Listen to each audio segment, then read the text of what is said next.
Hey everybody, Happy Gaming here. Today, I'm going to be reacting to ElectroBOOM Funny Compilation 2. Now, I have seen ElectroBOOM before, and his videos are absolutely hilarious, but I can't stress this enough. Please do not try any of this yourself. You could die. With that being said, let's begin. So don't do this at home. Now we'll have high voltage as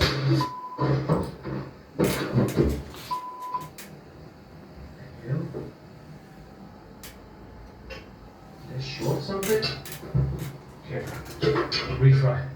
So don't do this at home. Now as soon as I turn on this what the what is this? One of these days.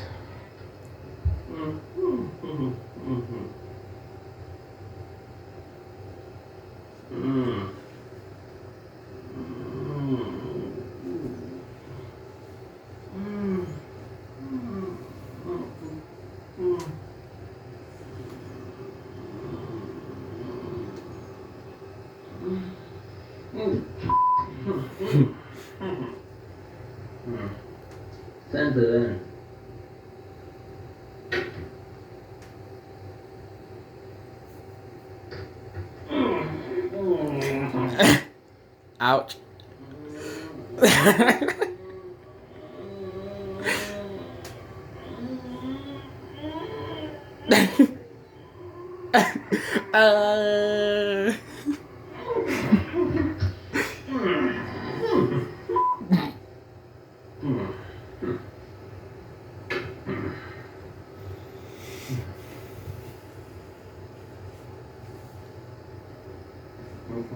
Ready?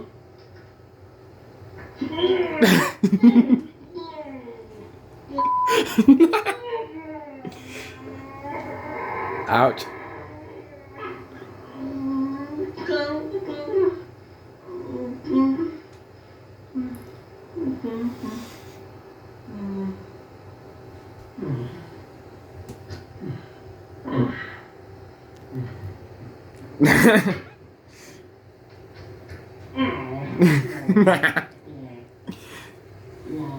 Oh, hey.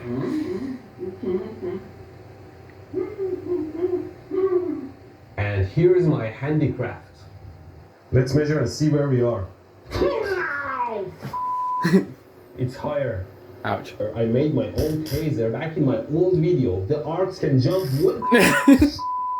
To your finger. Don't bring your finger close to a stun gun when it's running.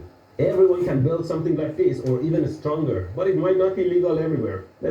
Hi, I completed my one Tesla kit assembly What's and up with your I'm excited picture? to try it together. Let's dim the lights. You should always keep a proper distance from Tesla coil. Let's play Pink Panther. Oh!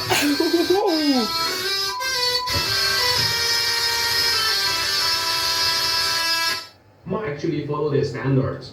So if she was in fact electrocuted, then why? Or maybe she dropped the wall adapter in the water, completely submerged it, Don't try and then this. plugged it in. Yeah. You had that coming. See, soapy water is much more conductive than regular water. It shorts everything together, and with everything soaked, it just takes the electricity straight from the contacts to your fingers. And with you standing in the top, close to the earth, it runs through your body to earth and can shock you. But I don't think that's what happened either. She was an intelligent girl. She wouldn't just pick up a fully soaked wall adapter and plug it into the power. Might be something else. Okay. Slippery. I could take it off. On this circuit, that's responsible for the timing. And you can see a tiny negative sign beside it. That means that that side needs to be connected to ground or negative. Oh dear. I saw that going. Box.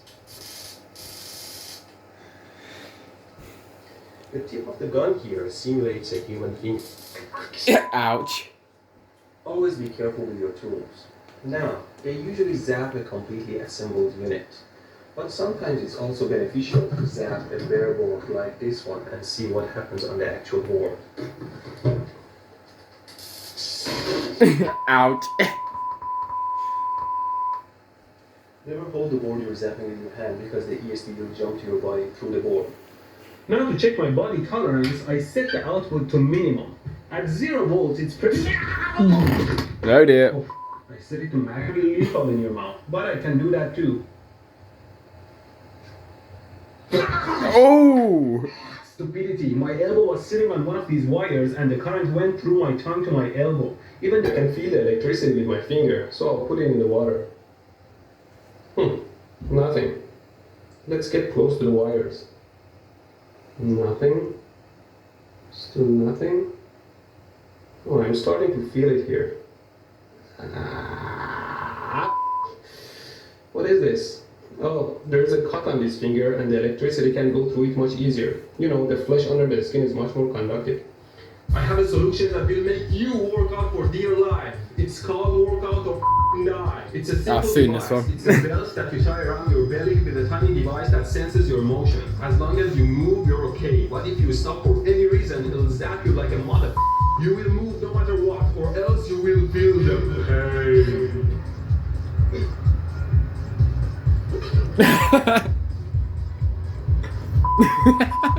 The device may often false trigger.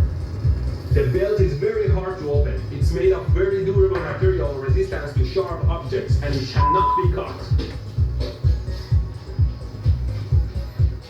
Oh! Will run until the batteries die or you die.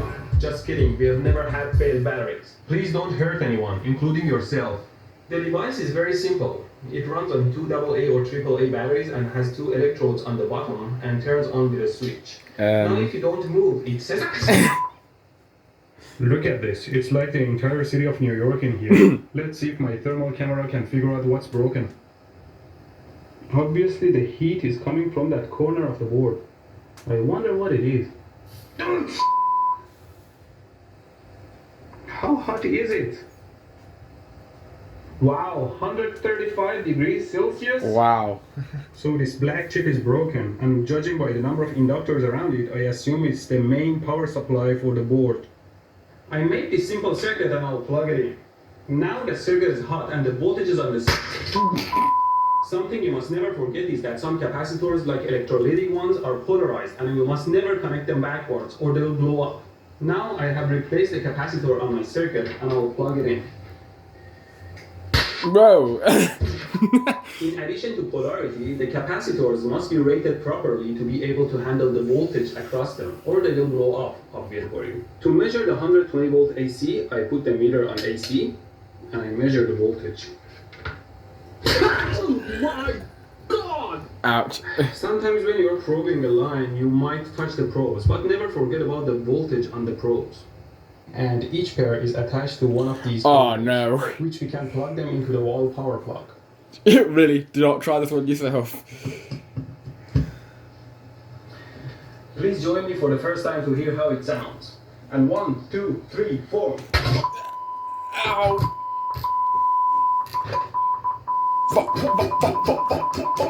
It definitely made me sound like a rock star, although it feels more like an electric chair than a guitar. Yeah, I can imagine. I opened the camera, but the first thing to remember is that there are a lot of bits and pieces and small and large screws that go in the camera. So always remember what ones were and store them nicely to avoid losing them. Now let's take a look at the camera.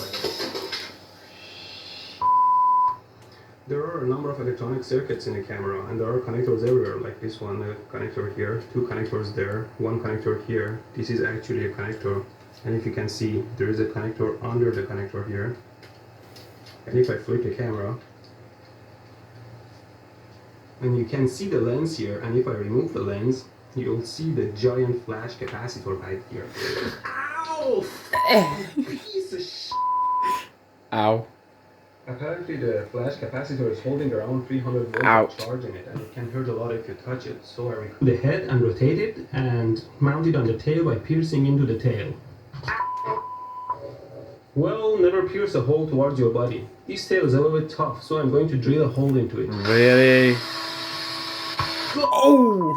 I felt Do not that. drill, pierce, cut, or do anything dangerous towards your body parts. And if you think the scene you just saw was so fake, lame, and unreal, then let me show you my hand. This is a stab wound from many years ago when I tried to pierce open something with a knife and the knife tripped. And then bolts. So for example, if I connect my 12-volt supply here to the primary and charge it and then disconnect it, the voltage of the primary should jump up, creating a huge voltage on the secondary here that should create a spark. Let's try it out. There is nothing. Is there actually a voltage? Yeah, of course it is. Well, my theory was right. Obviously, there is high voltage on the secondary, but the problem is that that high voltage pulse period is so short it can't create an arc. But there's worse. Let's try it out. Wow, this is wild. You can see how far... It's a strange pain. It's as if somebody is stabbing your finger, but the blade, it doesn't stop there. It keeps going through your veins until it reaches your heart. That's not good, then, is it? I made it look more like a taser by gluing these nails to it. Let's look at it spark now. This gap is quite wide. Let me measure it for you. Don't trigger it then while it's on. Generally conductive, and electrons always find the easiest path to travel. So okay, let me show you how well it works. First, without the anti-pair.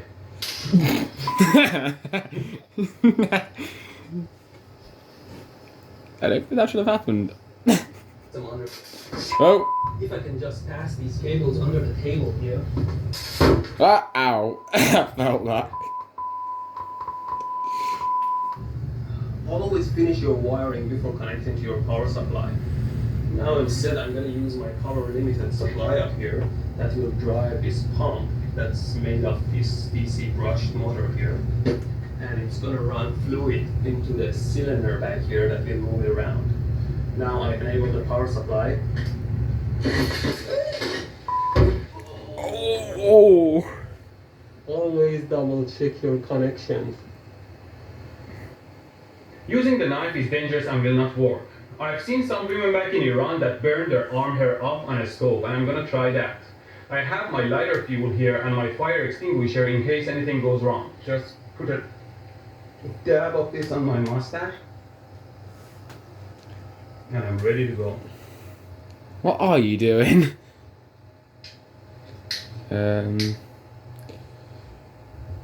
Yeah. Please don't do that to my mustache. This is a air horn. Make yourself familiar with your tools.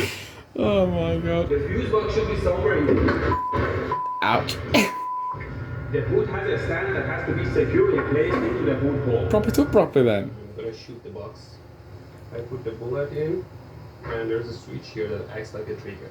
So here we go. Well, it's always wise to aim away from yourself. So let's try again. Put the bullet in. Wow! Let's try it a couple more times.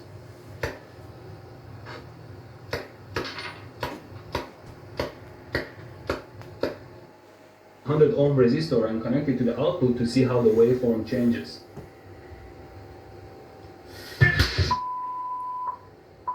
A quick calculation shows having 170 volts across 100 ohm generates 300 watts of power. It's like having a 300 watt lamp within your fingers. It burns your skin very quickly. Now I use pliers to hold the resistor.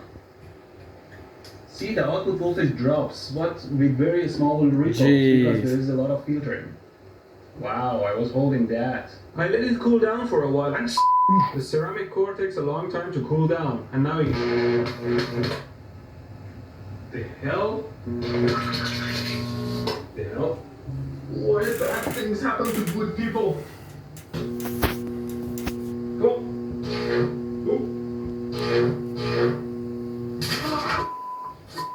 Sheer luck! Thanks to my flimsy wire connections to the transformer that fell off quickly, I only sustained some third-degree burns.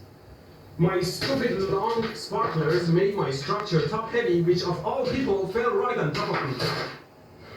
I leave a bunch of safety tips on my website, but such experiments are not worth dying for, so don't do it.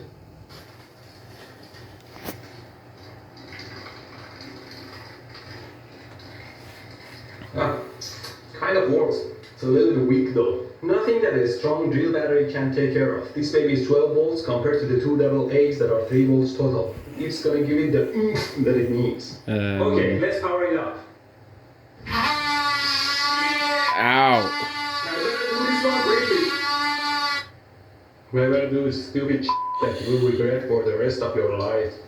Put the probe on one side and only touch one of the AC lines. See where this is going. That was a pretty bad idea. I couldn't keep steady enough to read the stupid meter. And I could have died. See that? True. First, you plug it to the inverter. Anytime you connect a power harness, connect it to your load side first, so you wouldn't short your power supply or shock yourself. Here that I can feel, so it's impossible for this to excite a fluorescent bulb. What the? Now this string is one that I couldn't fix with the lighter sparker and doesn't turn on either. Let's try the taser now.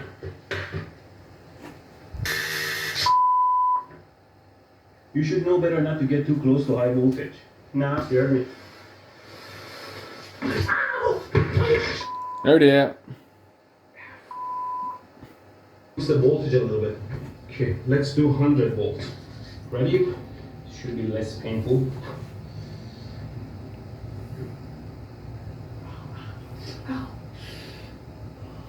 Okay.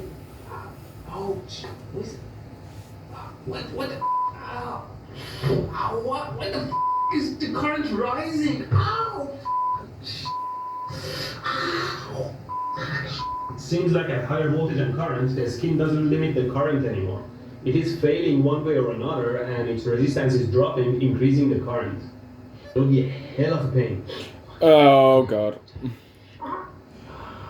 Sorry guys, the pain is too much for me, but I'm sure it will. It opened! It opened! Install GFCI in bathrooms, people.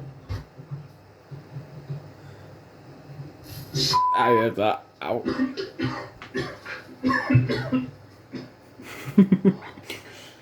Okay, finally, let's power it up.